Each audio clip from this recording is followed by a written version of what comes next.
안녕하세요. 이명기 목사입니다. 오늘은 여호수아 21장 묵상입니다. 레위 사람은 땅을 분배받지 못했습니다. 하나님께서 그들에게 친히 기업이 되어 주셨기 때문입니다. 그러나 이들에게도 생활 터전은 필요했습니다.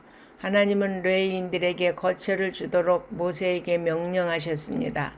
그래서 레위 사람의 족장들은 제사장 엘르아살과 여호수아와 각 지파의 지도자들에게 성읍과 목초지를 달라고 요구한 것입니다.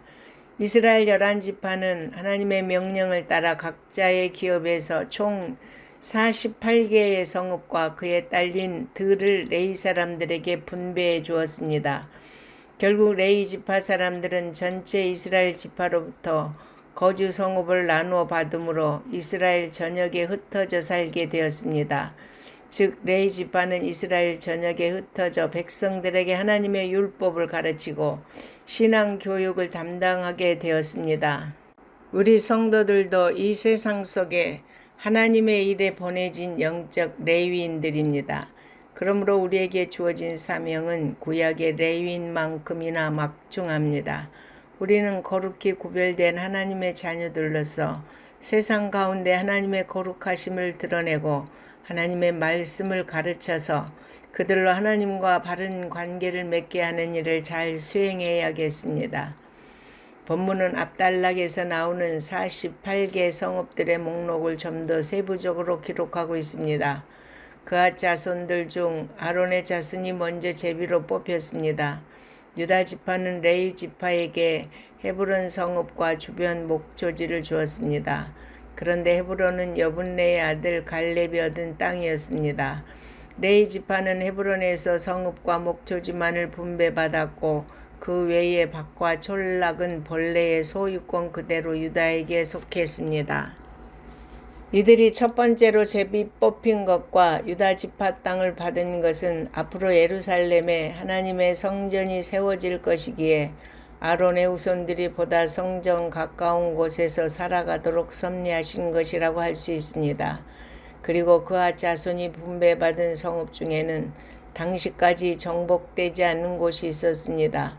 에브라임 사람들은 게셀 주민을 쫓아내지 않고 노역하는 자들로 삼았고 므낫세 반지파는 다아낙 주민을 쫓아내지 못했습니다. 그앗 자손의 남은 자들은 성읍에 거주하려면 가나안 주민들을 물리쳐야 했습니다. 하나님은 그들에게 성읍과 목초지만 주시지 않고 과제와 사명을 함께 주신 것입니다. 우리 성도 역시 하나님께로부터 아무런 위협이 없는 풍요로운 것만을 물려받지 않았습니다. 때로는 헤브론과 드비를 점령한 갈렙과도 같은 용기와 믿음으로 영적 싸움을 해야만 합니다.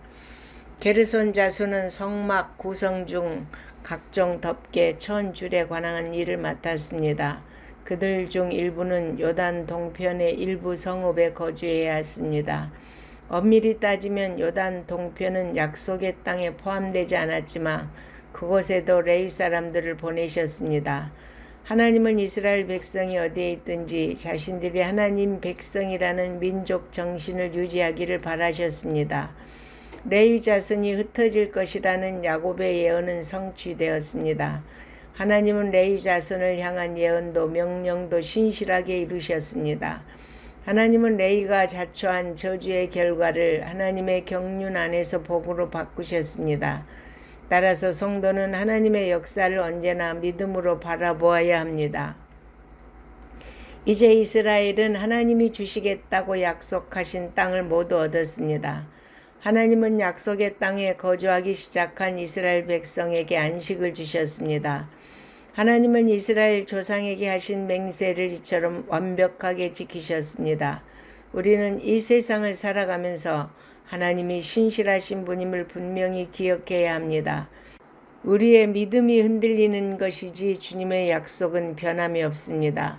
그러므로 성도 여러분, 한번 말씀하신 것은 반드시 지키시는 하나님을 끝까지 신뢰하시기 바랍니다. 아멘.